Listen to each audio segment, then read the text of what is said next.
I'm here in a different capacity representing the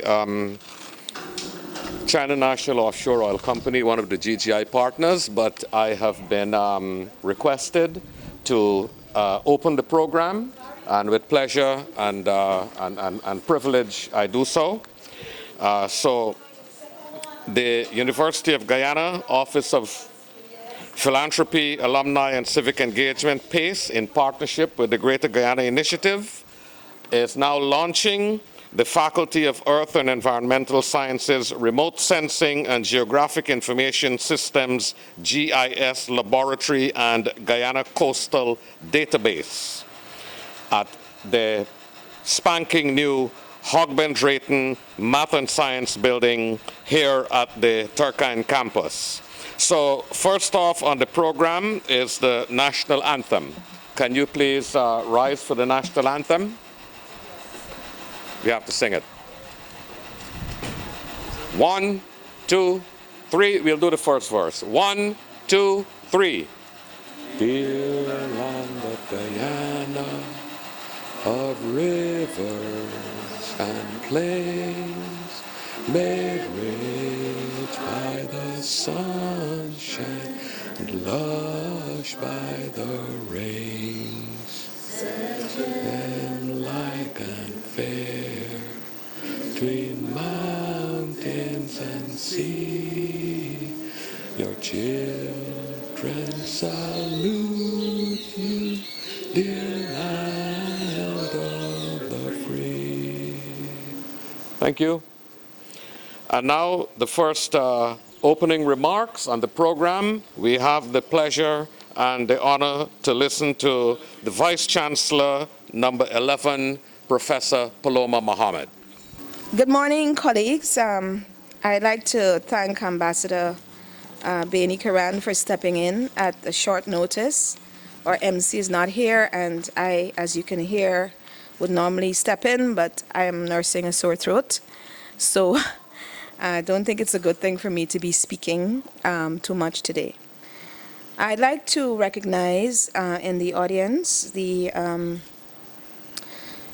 manager of a wonderful program who is a member of Exxon, but managing the Greater Guyana Initiative project, a program on behalf of CNOC, Hess, and ExxonMobil, Susan Scott, and her party. I'd like to also recognize the party from CNOC, which includes Mr. Ambassador Karran, and is it Mr. Lee? Wang Chao from CNOC, as well as the leadership of the Faculty of Earth and Environmental Sciences, Dean Linda Bola Johnson, Assistant Dean Mr. Sion Hema, former Isan Hema. Isan Hema, it's two Hemas and I always mix them up, right? Both Isan and Sion Hema, both from the same faculty, and our dynamic former dean under whose office, when he was in charge, these projects were designed and implemented, Professor Temitope. He's actually on sabbatical right now, but he has come back in to help us to support this project. This project, of course, has been long in being launched. We've had the lab for about a year, but the coordination of getting everybody together, including the dean going off, he was out of country for a while, took us a while to do. But it is one of several projects. It's about one of 11 projects that were funded under the GGI domain for UG. And some of those you would have already had the pleasure of seeing the ribbons cut, such as the Skills Lab, and of course the Maths and Science Building. You know about RAZOR, you know about 2 microbiology labs, which we're about to launch in another 2 months or so. But this one is a very special one because it allows the university's students to do some very important things. And there are 2 projects today being launched together. One of them is the lab, which you will see, and the other one is a very innovative research project, which Professor Temitope himself and his team would have done and they've been doing over the past couple of months. I'm not going to speak about the importance of that because he's a technical expert and I could never do justice to what they're doing at this moment, and also because it's painful for me to continue talking. So I just want to extend the university's thanks to the Exxon, Sinnock and Hess, the GGI partners. Your support of the university, especially our students and the work that we do, and in particular in this research aspect, is immeasurable. It not only is going to support the work that faculty have to do, but it supports the work of students and it also impacts the rest of the country. When you see the lab and you hear from Professor Temitope and the dean and the students, you will get a very, very, very good sense of how important this contribution is. It's paid itself back several times already.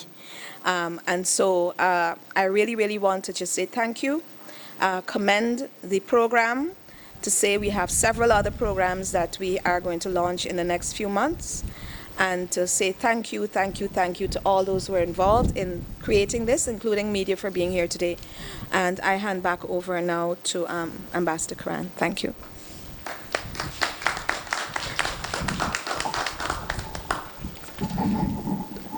Vice Chancellor Professor Paloma Mohamed, thank you for those remarks. We're now going to hear from the Dean and Senior Lecturer of the Department of Geography, Faculty of Earth and Environmental Sciences, Ms. Linda Johnson-Bhola. Thank you. Thank you very much, Chair. Our esteemed Vice Chancellor, Deputy Vice Chancellors, I believe they are all attending this ceremony virtually. Other members of the senior management team, directors, deans, assistant deans, special invitees, ladies and gentlemen, good morning. It gives me great pleasure to present brief remarks on this momentous occasion, the launching of the GIS Remote Sensing Laboratory and the climate interface. I just want to take you to a little back to the genesis of this all. At the faculty's retreat, which was held in January 2019, staff initiated formal strategic planning process to advance in a deliberate way the work of the faculty, taking cognizance of the many developments happening here at UG and in the country at large. The idea of drafting a 5-year strategic plan was cemented at that retreat that we've had. And we have embarked on having that plan created for the period 2021-2025. A number of transformational strategies, associated goals, outcomes, objectives, activities, and we all know the components of a strategic plan. But they were all designed in keeping with the university's mandate and, of course, the UG's blueprint, which we all know our esteemed Vice Chancellor championed. So the very first transformational strategy was to establish a modern and up-to-date and as well as well-equipped laboratory and other facilities to enhance teaching and scientific research at the faculty and at the university by extension. And of course, to enhance the teaching learning environment for our students. So the establishment of the GIS and Remote Sensing Lab and the climate interface was not done by chance. It was through hard work and collaboration at various levels. And so, Chair, I want to extend thanks to the Vice Chancellor, our esteemed Vice Chancellor, Professor Mohamed Martin, our own Professor Oyedotun, the immediate past Dean of the Faculty of Earth and Environmental Sciences and the lead on the project that sought the realization of these facilities that we are launching today, and his team, Also, the donors of the Greater Guyana Initiative, and I can recall that initiative was led by Ms. Susan Scott, who is represented here, So a number of persons have worked diligently to have what we are launching today, the GIS and Remote Sensing Laboratory and the Climate Interface. But Chair, I know, you know, we all know that through these gifts, fees, which is normally termed the beacon of this university, will continue to have a significant impact on our students and many, many allied agencies in this country. Our students will be able to advance their knowledge and skills in the use of a very sought-after technology, or I should say technologies, because we're referring to both GIS and remote sensing, as well as data, and develop a positive attitude towards nation building. The faculty is truly grateful. Chair, this launching today is going to be etched into the annals of the faculty as well as the University of Guyana. We are truly blessed to be gifted both of these facilities, the GIS laboratory as well as the climate interface, which has been developed. So I know that Professor Oyedotun will present to you an overview of the entire project, all the processes and the activities that were undertaken in order to have these facilities presented here today. And of course, he will also highlight some of the benefits that our students have already begun to realize and accrue from the use of the facilities.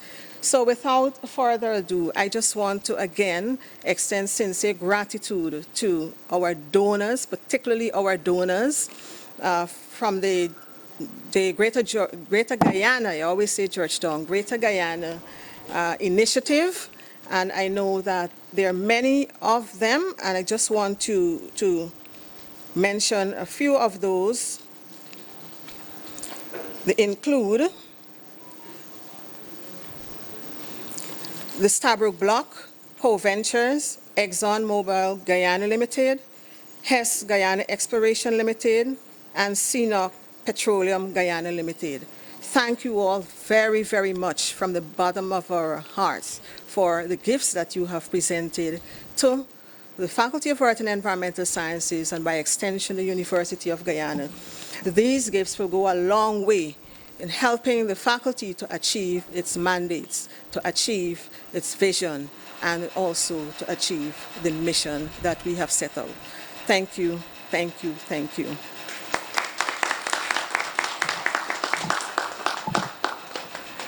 We say thank you very much to Dean Johnson-Bhola for that overview of the value and that perspective on the value and the genesis of the project.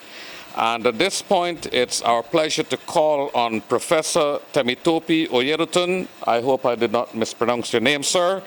And the professor is going to give us some remarks about the value and benefits of the project. You have the floor, sir. Thank you, sir.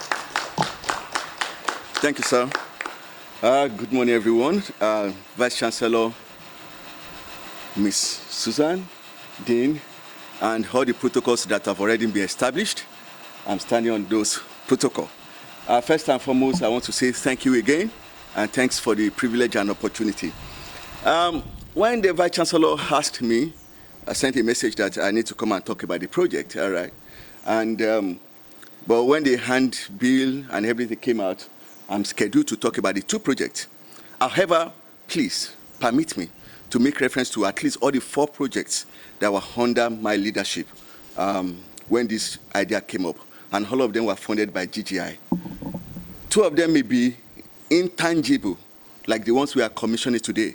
But that does not mean that their value or their impact should be minimized.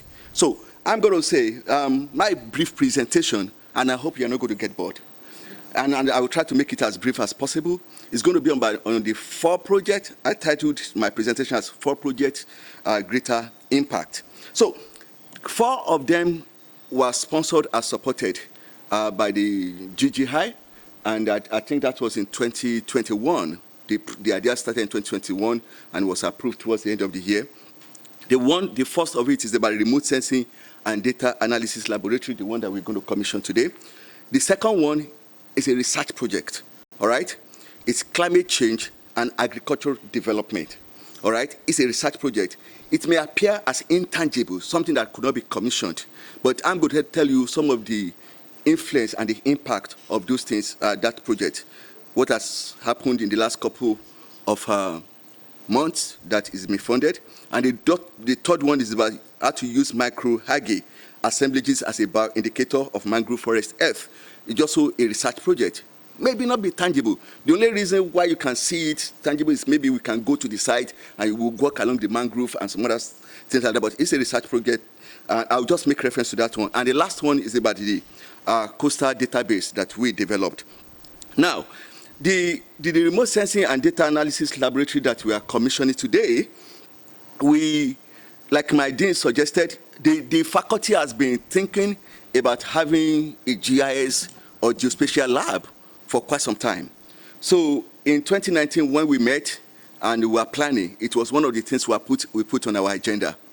And luckily for us, when we were given the opportunity of getting this building, administering the building, this place was allocated to us as a GIS dry lab, called Light Dry Lab. So when you come with that GGI, when you come, what you just see, just walk around, see the place plain, and the only thing, tangible thing you can see is where you can plug the computer or thereabouts. So, however, it will not have been a great success, and the desire of the faculty will not have been realized without the support from Greater Guyana Initiative that said, okay, you had this idea. I need to thank Sandra, who came to our office and started giving us some guidance and thereabouts. So technically, this lab with GGI, we were able to procure some tables, you see all of them, and even we had excess that could not take this place. Some of them were taken to the faculty for the use of some staff. We were able to procure some tables, computer desks, and chairs for GIS and remote sensing lab, and we were also able to procure at least 20 desktop computer systems that are here and 10 laptops for the GIS and remote sensing lab. Also, through GGI project and the support, we were able to also procure some GIS and remote sensing software. That year, we got the ArcGIS license, and we also purchased one of the topmost remote sensing software, E3C server, asset that we purchased, and all of them were installed on the computer. So also we were also able to procure Natural Scene Designer Pro 7, and I can say it. Maybe the first place I got to know about it was at California State University in Northbridge, and I don't think maybe people know or anybody knows about this particular software, maybe not in Guyana, and I don't think it's in the region. So if you are talking about Natural Designer Hub, I can say the faculty is the first one in this region that has that one, and it's installed on all of our system. And it was easier and possible through GGI. And we were able to install some of this equipment. There was one software we made arrangement to purchase before I left office. I'm not sure whether it's been installed, but it's for SPSS, I'm not sure, but I didn't make reference to that one because I know there was an approval for this to be procured there. So that's about the GIS and remote sensing lab. And let me also say something about this lab, why it is important, or some of the effects or the benefit of it.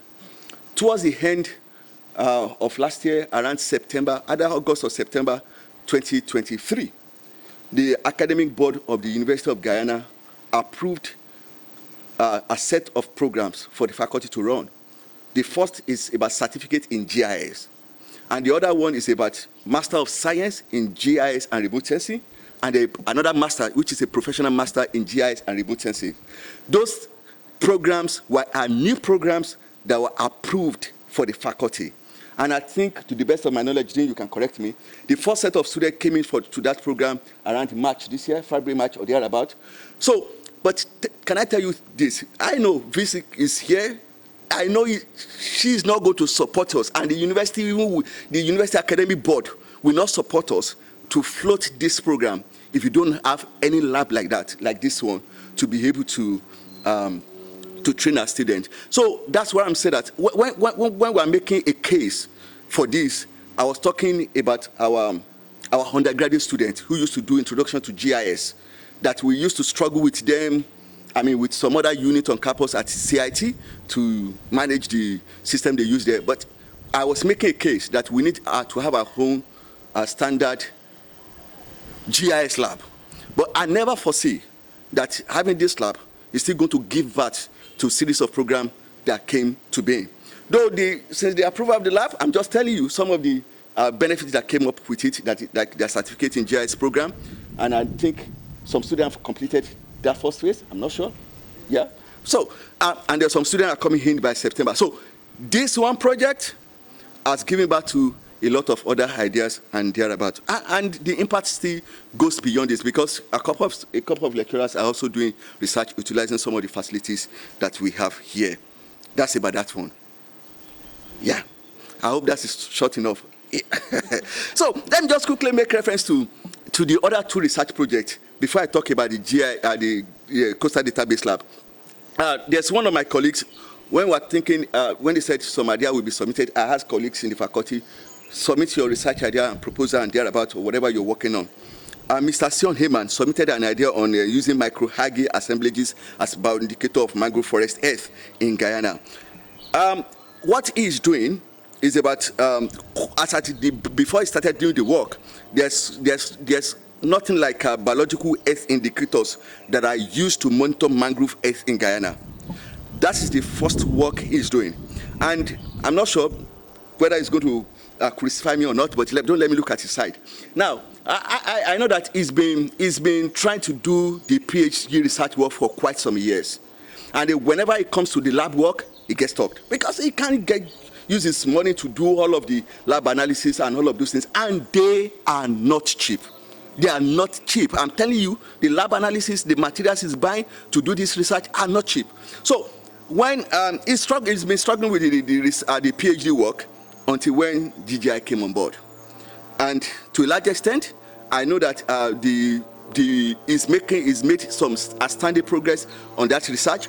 And as at today that I'm speaking to you, I know for sure that about 75% of the PhD thesis is ready. He's done a couple of lab analysis, which would not be possible without GGI's project. It may not be something that we are commissioning today, but I'm telling you, if you have been struggling on a project for 1 year, 2 years, 3 years, 4 years, 5 years, 6 years, and because of this, your inability to do some lab work, and somebody comes to help, and you don't want me to make reference to it today, no, I will make reference to it, and I want to say thanks to GGI. Right, thank you. So, and he's had about two papers prepared. They are currently undergoing peer review, and I know they come out positive, all right? That's about the other project being sponsored. The other one is a research project too. It's focused on the climate change and agriculture development. That was an idea proposed by Stefan Musami, and technically what this project has done is just to look at how climate change has impacted agricultural development in many areas, in Guyana specifically. But what the main crux of what that project has helped us to do is that it's been able to help us to support at least 3 of our master students' theses. And they did some research on that one. All those master students now, they have graduated. So you can see that the project has been long, right? So they've graduated, they finished, they've left our system. But let me say this. Many of our students used to graduate the master's program, and then they do their thesis, and we drop the thesis in the library. But the kind of outstanding work that this student did and the support we got from GGI, at least they submitted their papers for publications. And to the best of my knowledge, at least 3 papers were submitted to international journals. And as I'm talking with you, especially the ones anchored by Stefan, as I'm talking with you, I know one of the papers, the last time I checked, it has had not over 75 citations. That means the paper that were published in, please, I'm telling you, not quack-shoko journals. These papers were not published there. They were published in highly rated, high impact factor, highly relevant, highly respected journals. So for the fact that they were published there, it cost some money to be able to do that kind of outstanding research. Our students are no longer here. They finished, I don't know even what they are doing now, but the research they did under this project, by the help that they got from GGI, was so outstanding, was so impactful, that up till now, I'm telling you, their works are still being cited all over the world, which technically, and there's no how you read any of their papers, you see it in the acknowledgement, they acknowledge GGI. Even by the time you are no longer there, by the time you are no longer there, even 50 years time, 100 years time, if people come across their paper, they will still say, even some people may say, which GGI, I don't know. So the works were outstanding, and they published at least 3 papers. 3 master students were supported by that project. And the project is also, I'm talking about climate change and agriculture, is also supporting another PhD candidate in biodiversity who is also here with us. And he's also started making some progress. Let me just make reference to it, to the fact that one of the output he got from his research was so good that it was accepted for presentation at the last annual American Geophysical Union in San Francisco? Yeah, San Francisco last year, December. He had the work presented here. Look, the work was good. They accepted the work. But it wasn't GGI. GGI is funding the tuition fee and supporting its research. But because the work was good, Xavier Mazona and USAID said, okay, we sponsor you to go and present it. So they supported him for open disclosure. So he went there, made the presentation of the paper. And then you see, there are a lot of people that attended that work. After that presentation, after the presentation in last year in December, do you know what next that happened? You want to know? And because AGU, American Geophysical Union, is one of the best academic unions all over the world, over 60,000 membership. When we were there to do the presentation, some people came from Australia. They invited, one radio station from Australia also called him to do some interview. Is that true? Yeah? Right. So I'm telling you, you may think that is not what celebrating, but I think it was celebrating too. So I just thought of making reference to that. All right. Now, the last of the project is about the Guyana Coastal Database. Now, there were 4 key things because that's the project I technically handle, but there were 4 key things I was looking at when I was designing this, I was conceptualizing this database. Because to be able to know what is going on along the coastal environment, accurate measurement of coastal processes, they are vital. That's number 1. And data integration is also key. Whenever we want to do any research, we used to write several agencies, several organizations. Do you have data here? Do you have data there? And you have to be running heter-scatter. Some will say yes, some will say no. And it's very hard to be able to say you come to one point and have a concentrated data set which can be used to investigate any section of Guyana coastal environment. And to the best of my knowledge, there's never been anything like that before this idea was given back to. So one of the goals that we wanted to achieve is to create a central resource for data that can support strategic decision making, and so to a large extent some real-time coastal information that can help in the understanding of the coastal behavior. So the project itself, Guyana Coastal Database, which is the 4th project funded by GGI, had about four series of packages. Number 1, data. We had to source for and collect a lot of data sets from several organizations, both local and international. And I need to thank Gordon Ed, and also Isan Heyman, and all of those folks that worked with me in moving from far and near and collecting these data sets. So that's the first thing that we did, collected a lot of data sets that pertain to Guyana coastal environment. The second thing, which is what we can present to you, is about the platform that we create. Why the platform that we created? So why we created that platform is to integrate data sets that were from different sources. So as I'm talking with you, and maybe I'll make reference to when I'm talking about the impact of this, anyone, anywhere, all over the world, you can just log into that website and get any of the data sets that we have access to that are available on that particular platform. Whether you want for region 1, or region 2, or region 3, or region 4, or region 5, or region 6 along the coastal environment. That's one of the key things that we did.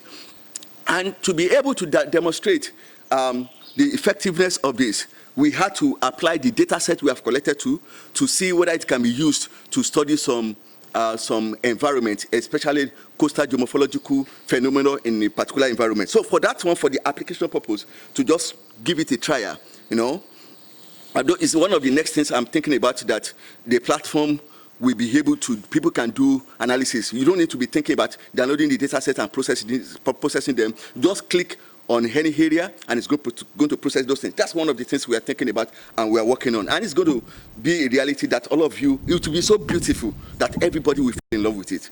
Just don't worry about that one. So, but in terms of application, so we just applied that, some of the data set to Mica River mouth to be able to study the morphological dynamics, because I'm a coastal geomorphologist, of what is happening in that the river mouth and how the deposits being carried by Mahika River are leading to the development of speed along the coastal environment and thereabouts. So we applied it, we did some good work, and it was so good. And we published the paper too. And definitely in that paper, also published in a good and high impact factor journal. And the paper is also available online, and to suggest that the application of those data sets are working. Now, the other thing was we also created an evaluation to be able to, we met with some stakeholders, some of them from EPA, GLSA, all of those people. There was one time we were having a training in a faculty, so I used the opportunity to present that platform to them, that all of them gave some input on what they still expect to do, and we told them what some of the kind of benefits they could derive from that. Now, so that's how we came about with the Guyana Coastal Database. Those are the projects that we did. Let me now say two things. Though many persons might not have known about this, all right?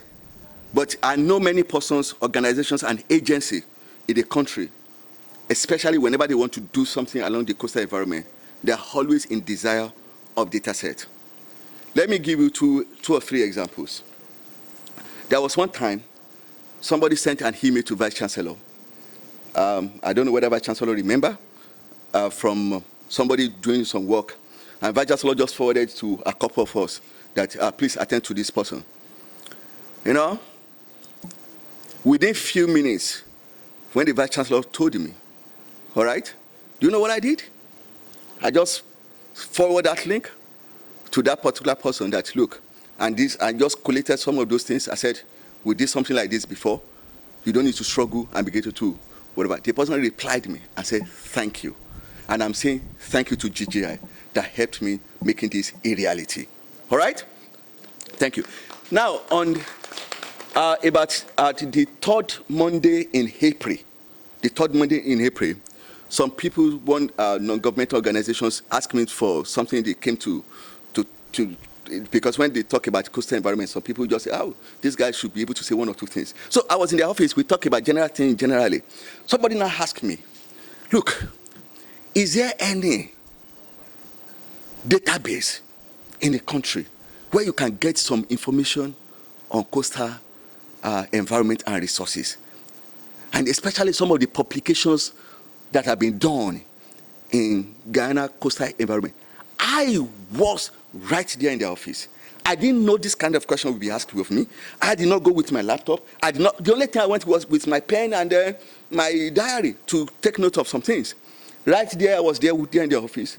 I just, yes, have you searched for Guyana Coastal Database? Right there where I was with them, they searched for it. When they sought for it, they went to the publication sections and they saw the list of publications of anything that relates to Guyana coastal environment from 1965 to the date we stopped working on, till 2022. The guy said, wow, wow, wow, this is a useful resource. Thank you very much. That was about, I know I can't remember the date, but it was a third Monday in the month of April. They find it useful. I just gave you 2 examples. And I believe as many persons, even many of our students that are doing research, they are finding this resource useful. Yes, there's still so many works to do. Yes, I can tell you, I have a list of some other things to do. Oh, and definitely I have a list of the number of PhD students I want to bring on board to work on the development of that thing. But the foundation has been laid. And I'm happy because some of the things that like a dream and a far-fetched idea, gradually they are becoming reality, especially for those of us that are in academics and researchers. And I want to say thank you to our Vice Chancellor, especially when she got to know about that. Even to be honest with you, I didn't know that many of these can be a reality, but whenever she sent any request or she sent anything, I take it serious. I remember we just came here, I just said, oh, see, Sandra and the name of the other guy, is it Matthew? Yes. I said, okay, talk to them, take them around. I just don't know. I just say, okay. So you know a lot of people have fanciful buildings or thereabout, and I took them to our cubicle. Then I said, see, this is where 3 lecturers are managing here and thereabout and thereabout. So I always take those of things serious, and then there's nothing or an idea that the Vice Chancellor think can be of benefit to the faculty that it will not call our attention to. So I want to say thank you for not forgetting us, and most of the progress you are making just because at least you give us a nod, you give us a green light, and I want to say thank you to you, and a thank you to GGI, because not only this project that the faculty, the GGI supported us with, for the research I just told you about them, and all the master students, not only did they got the needed help when they were doing their thesis, all of them are graduated, and many of them even got some little token to help them out in the work. And their work is not only sitting on our lab, it's also sitting in our library, but their works have been cited all over. And all the PhD students that are getting the necessary support that want to say this project has not helped them. We've been helped in many ways, and I want to say thank you to GGI, thanks to my dean for carrying on the good work. I don't know whether what I've said have been impactful or in any way, but I just need to say it in the simplicity I can and in the sincerity of my heart. Thank you to GGI, and thank you to everyone. Thank you.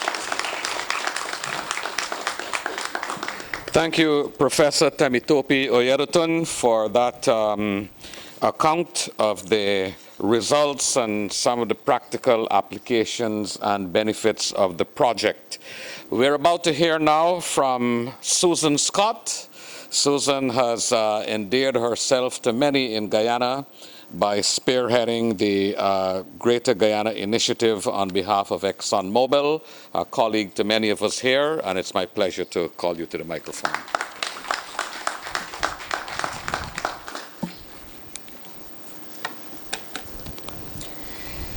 Thank you, Chair, VC, Dean, friends, colleagues, and allow me to rest on the other protocols that have been established.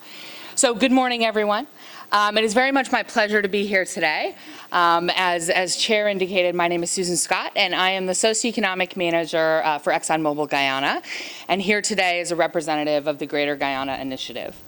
I'm very honored to stand here before you as we celebrate yet another milestone in our wonderful collaboration with the University of Guyana. Our journey with the university has been marked by many achievements, from a sod turning for the Science and Technology Building held in December of 2023, which is aimed at supporting engineers and professionals coming from the university and supporting Guyana's growing oil and gas industry and the broader economy, to the handover of the Skills and Anatomy Lab in January of this year, which represents a pivotal component in training healthcare professionals, again, to support the growing economy here. All of these moments underscore the very strong partnership that we've cultivated through the Greater Guyana Initiative. And today's endeavor is a natural progression of that shared commitment to advancing education and training. Aligned with the GGI's vision, this project exemplifies our dedication to enhancing university education, fostering skills development, and nurturing competencies, which are all crucial for the evolving economic landscape of Guyana. The establishment of the GIS lab, which is part of the broader science and engineering project under the Biodiversity Capacity and Research tagline, stands as a real testament to these joint efforts. Outlined in wonderful detail by the Prof, through the access to cutting-edge technology and software, the students in the Faculty of Earth and Environmental Sciences will be equipped with the requisite skills to enhance national capacity needs for GIS, remote sensing, data analysis, and be able to translate that into the wider evolving society. Another critical component was the development of the Guyana Coastal Database, which the Prof spoke about. And this serves as a central resource to integrate the data and information of the important drivers of coastal change and changes within the coastal marine environment. This is a direct outcome of the research conducted by the faculty. And as well, all the great work by the other students and faculty, which I'm very happy that the Prof highlighted here today, because I think that should also be recognized.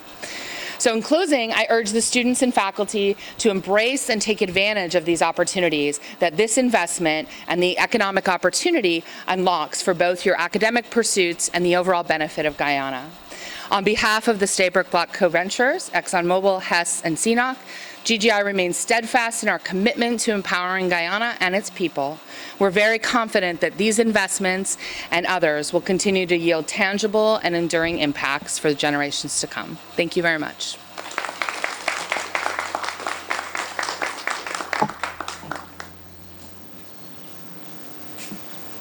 Thank you very much, Susan. My friends, at this point, I would like to hand over to the university personnel to guide us through to the ribbon cutting and demonstration, and then we'll return for the vote of thanks.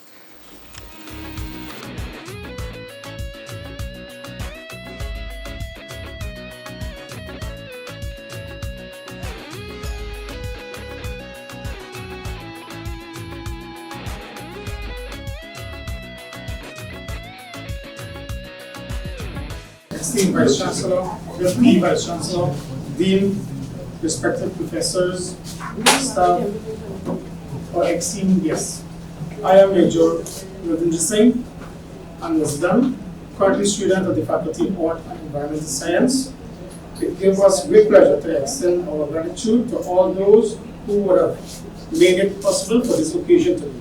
Firstly, we would like to say thank you to our donors from the Greater Guyana Initiative, including the Stabroek Block co-venture, ExxonMobil Guyana Limited, Hess Guyana Exploration Limited, and CNOOC Petroleum Guyana Limited. Not only does your contribution support this faculty, but the entire university community. It has improved the quality of education offered at the University of Guyana, and this advancement in education makes dreams and reality and the change of life possible.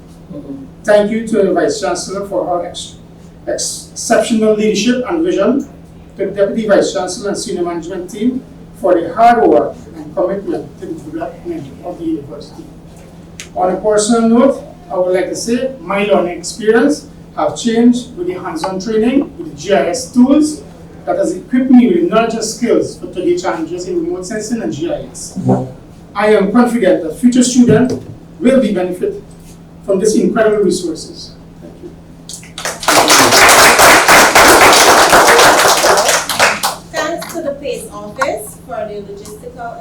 technical support for this event, but more importantly, for facilitating the relationship between the university and our generous partners who have made this significant philanthropic contribution.